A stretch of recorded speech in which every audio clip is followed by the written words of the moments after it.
Hi, I'm Criscuolo, market strategist at the New York Stock Exchange, and this is Market Storylines. Every week, we're here to keep you up to date on the key trends and events driving global markets. We're recording on Thursday, February 26th, so now let's dive in. To set the stage, last week was a holiday-shortened week, but it was packed with records, reversals, and comebacks. The USA women's hockey team won gold with a thrilling OT win, and then the men's team followed the same script to complete the hockey sweep. The 232 members of the entire Team USA contingent won a national record 12 gold medals and 33 overall, and they gave me memories of celebrating with my family that I will never forget. So thank you, and congratulations to all the incredible athletes. Now, while I'd love to talk Olympic events, this is not ESPN. In between the two gold medal wins was news from our favorite Supreme Court on our favorite topic, tariffs. After a few months of waiting for a decision, the Supreme Court struck down President Trump's IEEPA tariffs last Friday. The decision was not unexpected, however, as poly-market odds for this outcome had been around 70% for a while. The administration quickly slapped new 10% tariffs on under a new authority, then upped them to 15%. The S&P 500 spent most of the week ping-ponging back and forth between its 50 and 100-day moving averages and remained trapped in a larger 250-point range between 6,750 and 7,000. Now, my colleague Michael and I have talked to you a lot about the rolling wave of sell-offs that have swept across industry groups, triggered by concerns of AI-driven disruption. As we started this week, the latest winter storm blasted the Northeast, but a report by Citrini Research sent another storm through the markets that continued to push that wave inland. The write-up, which was more a scenario analysis or a thought experiment versus a dire prediction, laid out a near-term hypothetical of AI triggering massive disruption, spiking unemployment, and economic displacement. As Bill Murray said, cats and dogs living together, mass hysteria.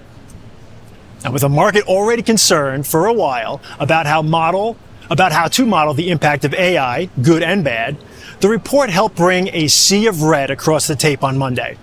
Software got smoked again, and financials were hit hard as the Citrini report's unemployment scenario smacked consumer credit areas like credit cards and banks, piling on to the already present concerns radiating from private credit and potential bad loans to software companies. More disruption concerns appeared after Anthropic said its Claude code could be used to modernize COBOL, the ancient computer language that runs a scary huge amount of finance infrastructure and created big businesses for companies like IBM. Now, I'm not a pessimist, though, and I want to keep the positive vibes from the Olympics going. While the start of the week was ugly, the overall move was modest.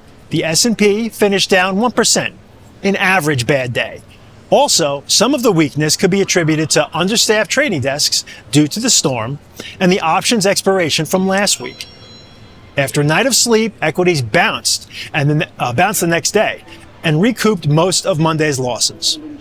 Software found stable ground, which continued for the rest of the week. The source of much software angst, Anthropic, provided an olive branch after its corporate event was more about forging partnerships than ushering in total economic disruption. Now, this brings us to the other big item this week, Nvidia earnings. The pillar of the AI story reported Wednesday night and posted stellar numbers. However, that was largely expected, and one of the reasons why the S&P has been range-bound. The bar is incredibly high for prices to inflect meaningfully higher. In fact, despite 70% top-line growth, Nvidia is down about 5% after reporting as we record this. Besides the numbers, the biggest takeaways were: 1, investment in AI build-out shows no signs of slowing down, keeping the foot on the AI spending pedal.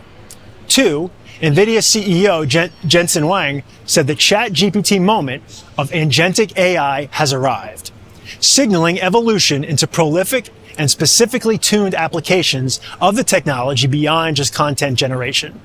And 3, the ability of software providers to greatly benefit from this, in direct contrast to the narrative we've discussed.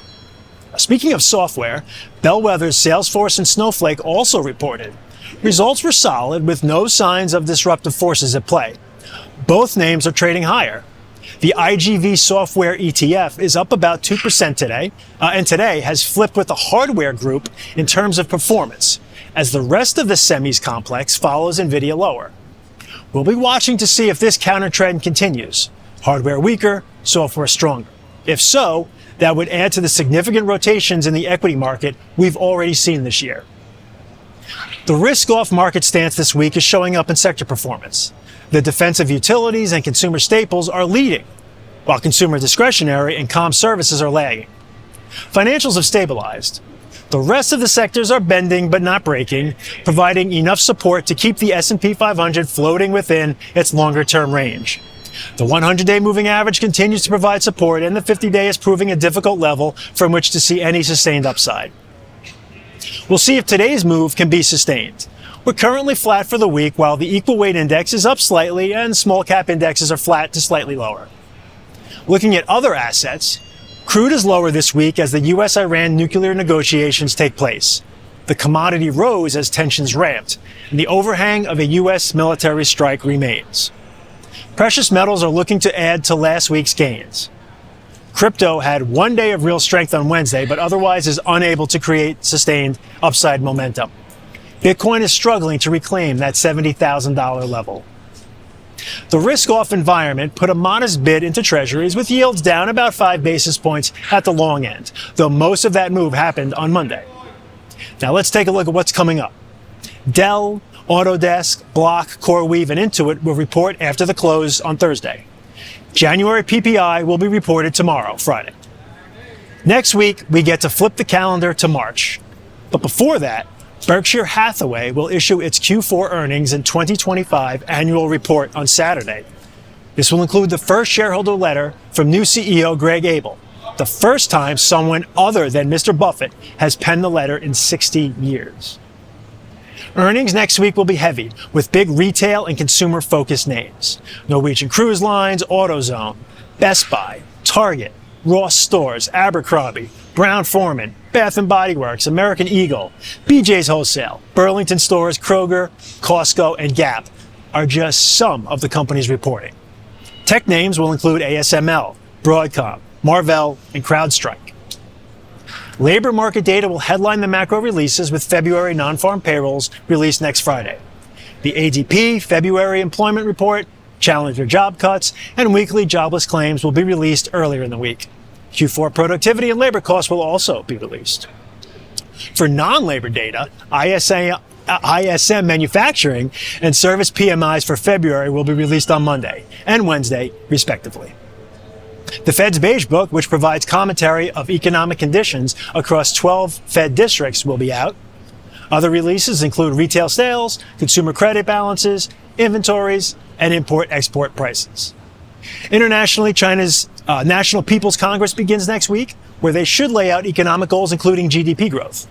Data includes European CPI, retail sales, and unemployment, global manufacturing and services PMIs, and German factory orders. Now that's a wrap for this week. You can watch Market Storylines on tv.nyse.com or on the NYSE YouTube channel. You can also listen on the Inside the Ice House podcast feed. Thanks for joining me. I'm Eric Criscuolo. We'll see you next week.